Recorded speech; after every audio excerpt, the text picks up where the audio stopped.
So I'm going to try to hit number 246. Hit 246. I'm going to try to hit some of these green ones because you can see I can hit these.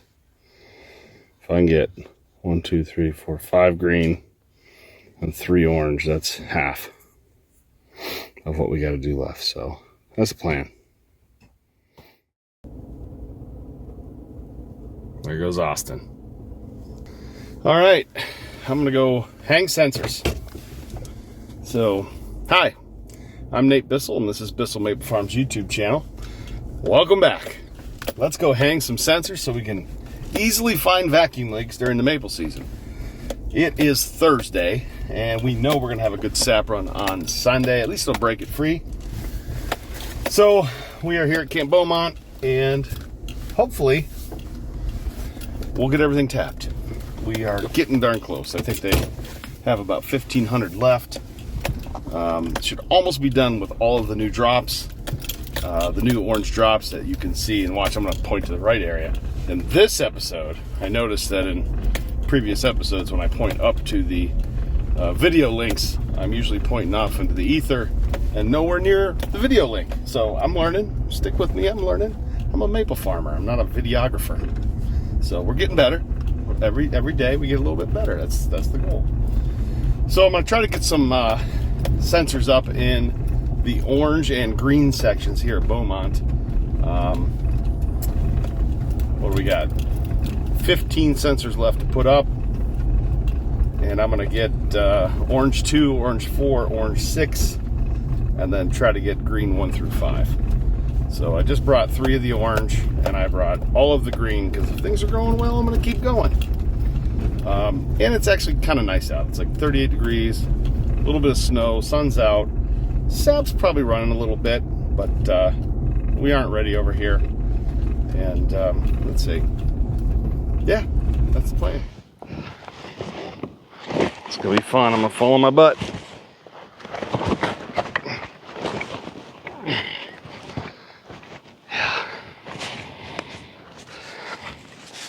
Cool thing here is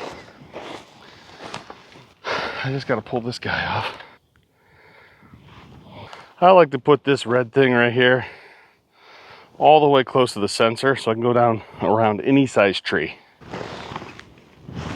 Squeeze it down, clamp it in the teeth. It's online. I'm gonna take this barb fitting off since we're going to go into this 1/4 inch fitting. NPT, National Pipe Threads tapered, so we really don't need Teflon tape. That's where you disconnect it, up here at the sensor. And that's just so I don't tangle this wire up, put a kink in it. Leatherman, this free P2, for some reason fits these sensors just right. Connect this, you put the white dot with a white dot right there. If you push it, it'll tell you with 3 quick flashes whether it's on. All right, so when a tree falls down and there's a root ball there, do not step here with your boots because it's deep. It's a pretty day out today. I like getting out in the woods. Okay, so kind of looking at the situation here. We have another, let me duck under this mainline wire.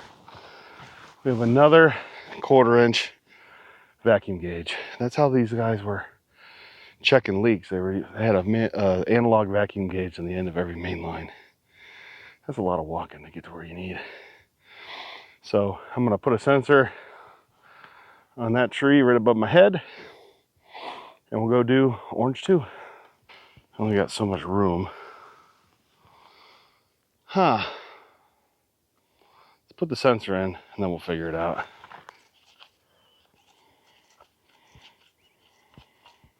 Well, what do I do here? Should probably put a saddle on it. I'm gonna disconnect this just to be safe. That's all she wrote. All right, let's see how far this will reach. I might just hang it on this wire.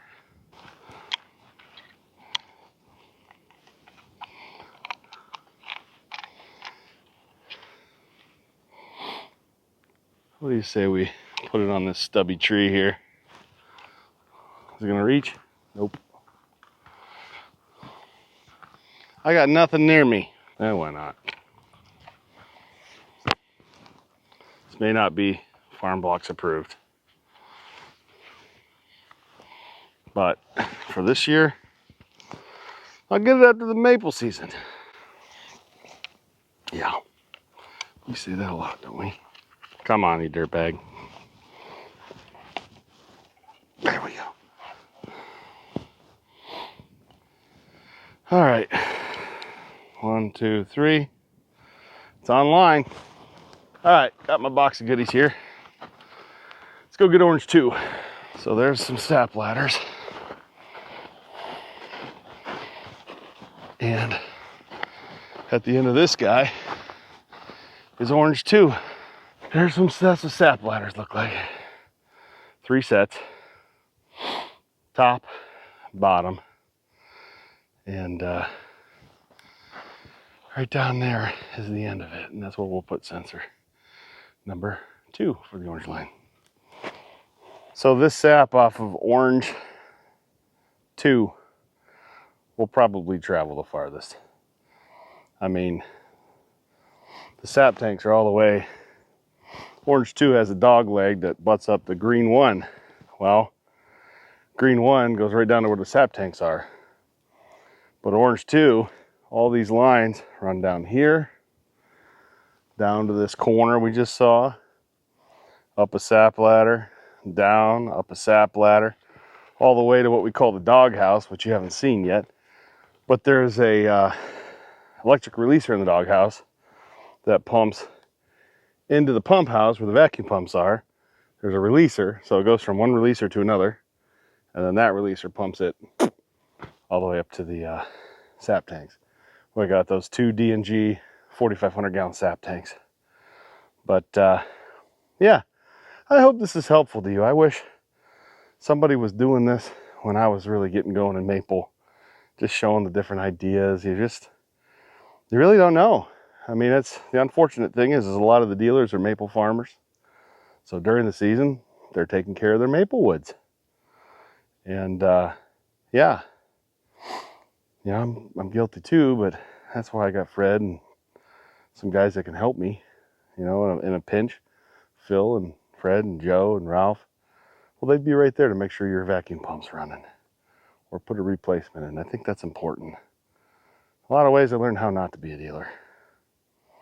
But in a lot of ways, I had some pretty good guys that were helping me too. So anyways, I hope that's helpful. That's an old guy timeout. You know what an old guy timeout is?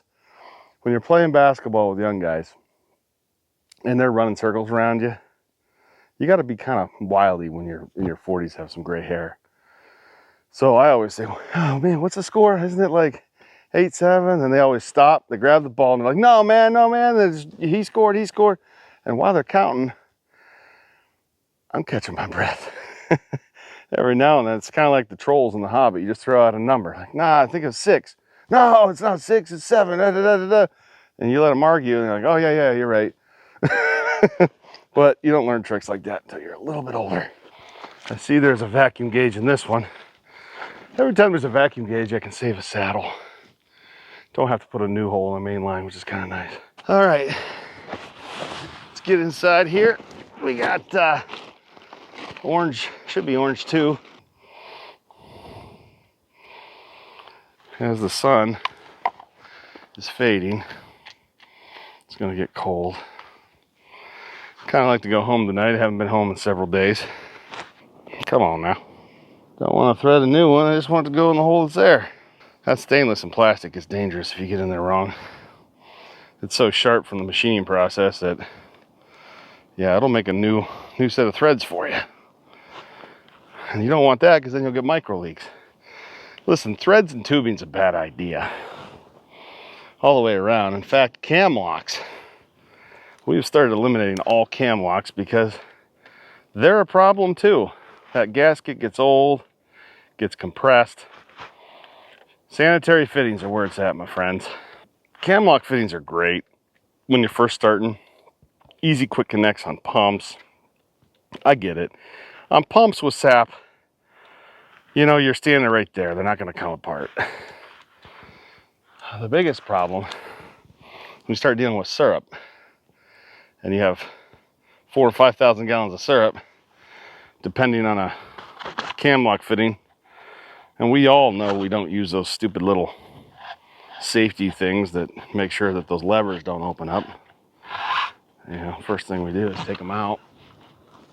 There we go. Good and tight. Hook the sensor up.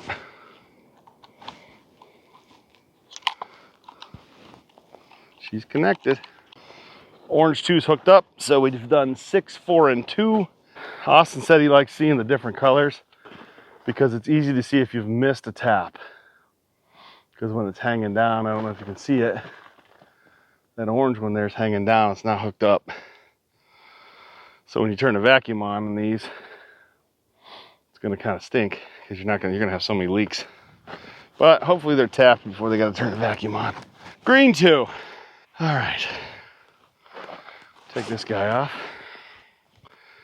Gonna have lots of used vacuum gauges.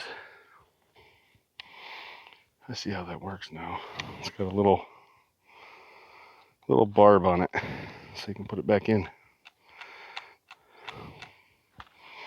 All right, I'm gonna put this here. Hope it doesn't fall. Oh yeah, real good, Nate. There we go. There we go. Do it the right way this time. Thread this guy in. After I take him off. There we go.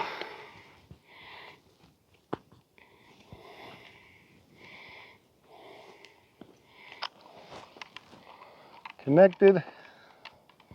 Push the button. 3 blinks. I'm really gonna tighten this guy down. I see some squirrel chews here.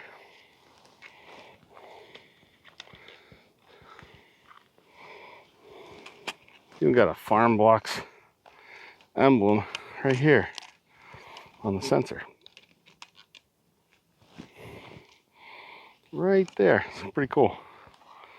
You can see there's an F and a B in the logo. Now I'm going to use my phone, mark the GPS location for this so it comes up on the map on the big screen TVs. That's the way we do it. All right, Farm Blocks. Let's see, this is green 2. Blues are already hooked up. Set the location. Cool. Let's go on to the next one. So you're probably wondering why we have so many sap ladders in this woods, and it's really simple. It's because it's flat. When you start your tubing, you actually want all of your laterals to run at a downward slope to your main line. And then your main line, you want to run all the way down this downward slope to your releaser. Well, if it's really, really flat, there's not a lot of fall, you'll run it from this point, so on the tree, basically right below my chin. You'll run it all the way down to the ground level, and you'll use what they call a sap ladder, and the vacuum will pull the sap like up to the next section. So you do that with flat woods.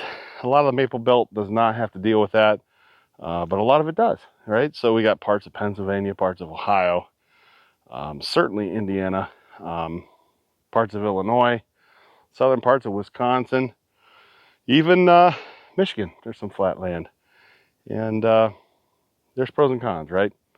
Going up and down mountains like a goat is also hard, but dealing with frozen sap ladders and the additional maintenance to those is also hard. So pros and cons everywhere, right? There's just enough ice for Fat Boy Nate, which is kind of nice. Oh, spoke too soon.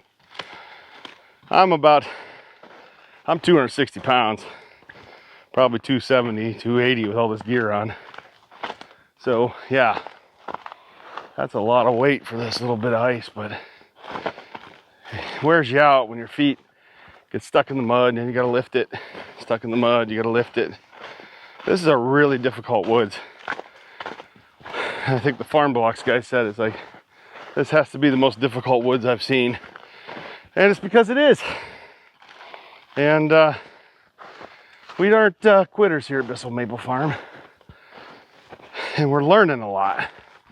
Listen, you know it and I know it. Anything good in your life that's ever happened to you did not come easy. In fact, I would argue the stuff that comes easy hurts you more than helps you. So, makes you lazy, makes you soft. And yeah, the stuff that's hard is the stuff that makes us better. But yeah, this is a terrible woods to manage. But when we expand and get better woods, we're really going to appreciate this. We're going to appreciate the new woods because of how hard we had to work for these. Crackle, crackle. All right, green 3. Green 3. There we are. There is no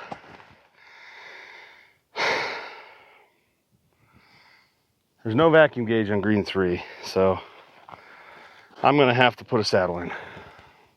Saddles do slow you down a little bit because you're gonna have to use your two-handed tool and connect the tubing. But Austin, public service announcement, Austin lubed this up for me. You have to keep these things lubricated in all the wear spots. We have worn these out because we didn't know that. And you can't just buy like that little handle, which is kind of dumb.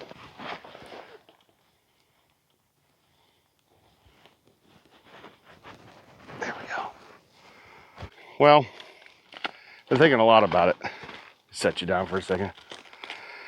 Like, why are you making a YouTube channel, Nate? Why are you working on this? Well, lots of reasons, and why I started working on it and why I am today are kind of different. Someday, I'm gonna be dead. Happens to all of us. And when I'm dead, my grandkids will be able to watch this. And this video will probably be grainy to them. And they'll say, holy cow, I can't believe you guys watch this stuff in 1080p to my son, you know? And anyways, archive, evergreen content. I want my kids, my grandkids, and my great-grandkids, I want them to know where they came from. So that's part of it too. Let's move on to green 5. And this is Maple Chat with Nate. We are talking about why did I make a YouTube channel? Well, because you didn't. That's partly why. Everybody makes bourbon barrel aged maple syrup now. YouTube is the next bourbon barrel aged maple syrup. So you know how it works. There's the 3 I's. First comes the innovators. These people have a good idea. They do it. And they're way ahead of the curve. Next I is the imitators. They see what the imitators see what the innovators are doing. They're like, wow, they're making money from this. I'm going to do that. It's the 3rd eye. It's the 3rd eye that ruins it for everybody. The idiots. The idiots are coming.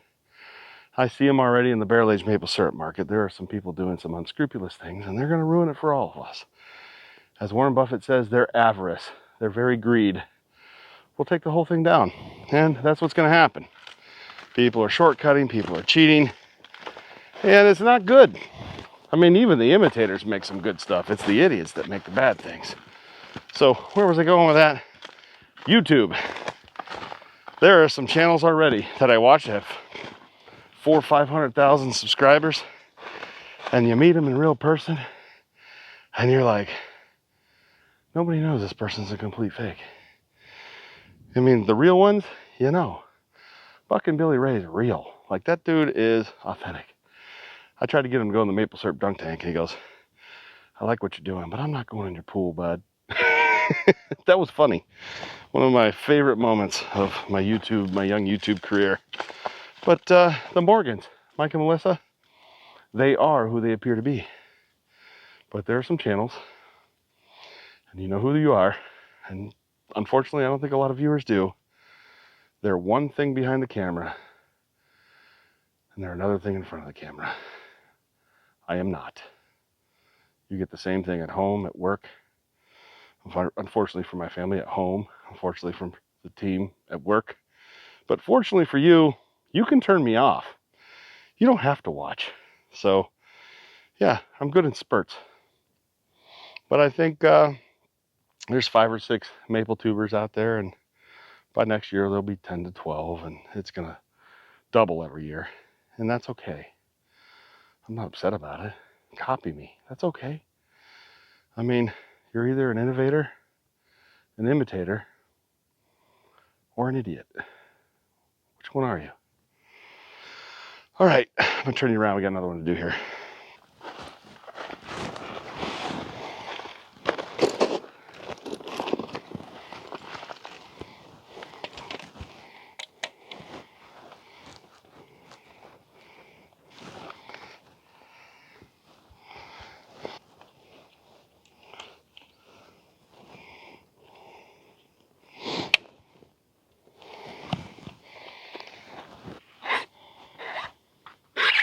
Again, I pull this red piece all the way so I can go around a big tree or a small tree. Big tree or small tree, won't matter the diameter. But if you have that red, this part of the bungee strap pulled out, you know, it'll just be too hard. I just do it this way. Sometimes you gotta use your head. And this thing has you connect it on both sides. You really gotta pull it tight on both sides until it clicks. All right, just need a little piece of tubing here to connect it.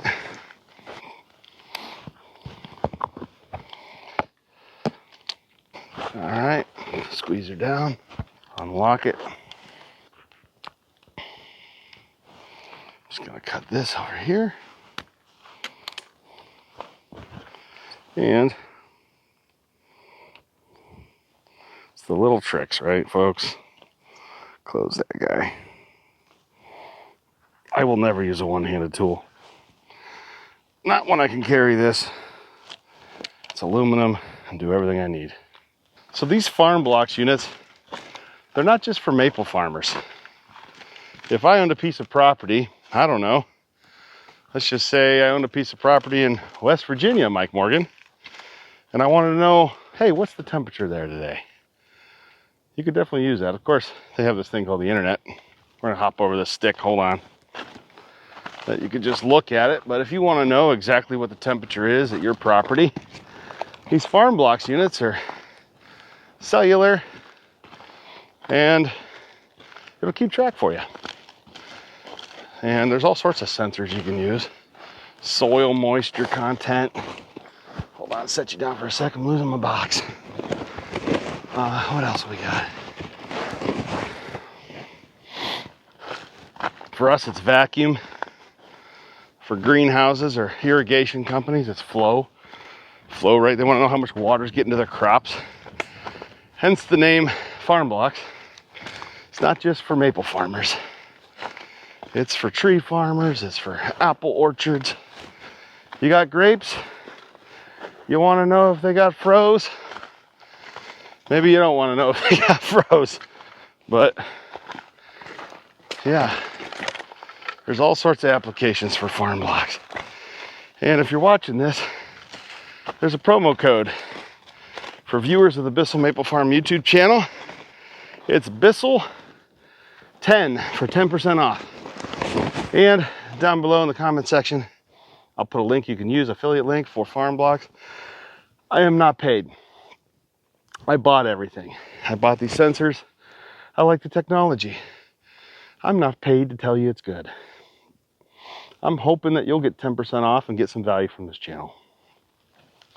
I hope that this is helpful. And you get an advantage and it helps you make more maple syrup. I hope it helps you irrigate your crops. I hope it helps you keep track of how your apples and grapes are doing. Yeah, I hope you are able to monitor your soil moisture content so you know when to water your plants. And I hope you get 10% off. I'd like to put this sensor on the south side because it'll get the most sun for that little panel there.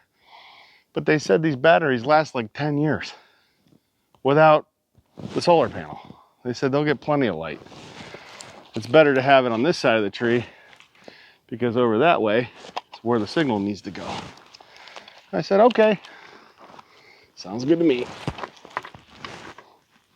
Sometimes we think logically and we're way off base.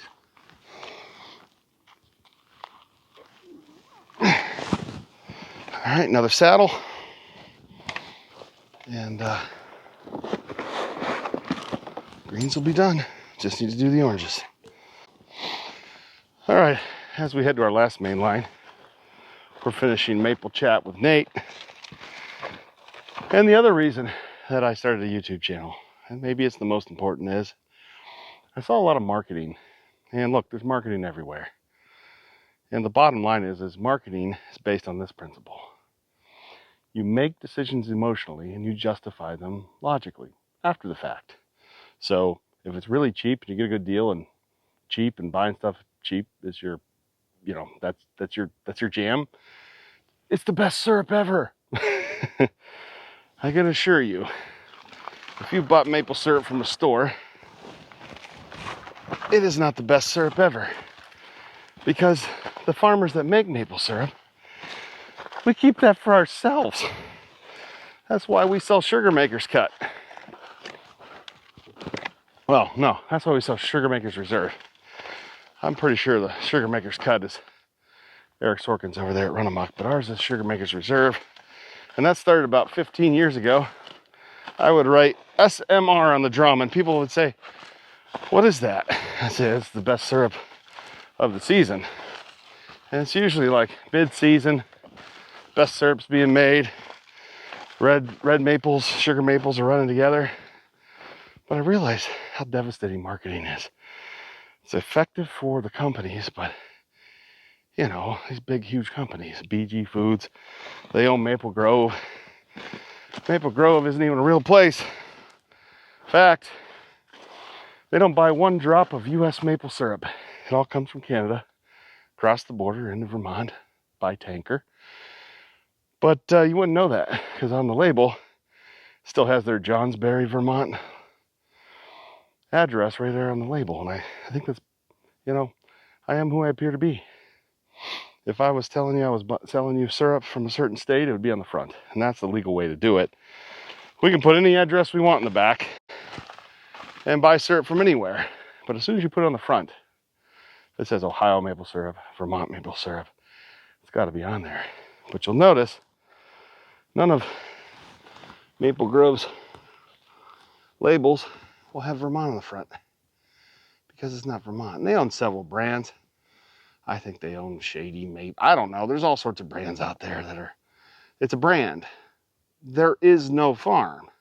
If you go to the website, it's going to look like there's a farm. So I guess one of the reasons I made a YouTube channel is for you, the consumer. I actually wanted you to see it.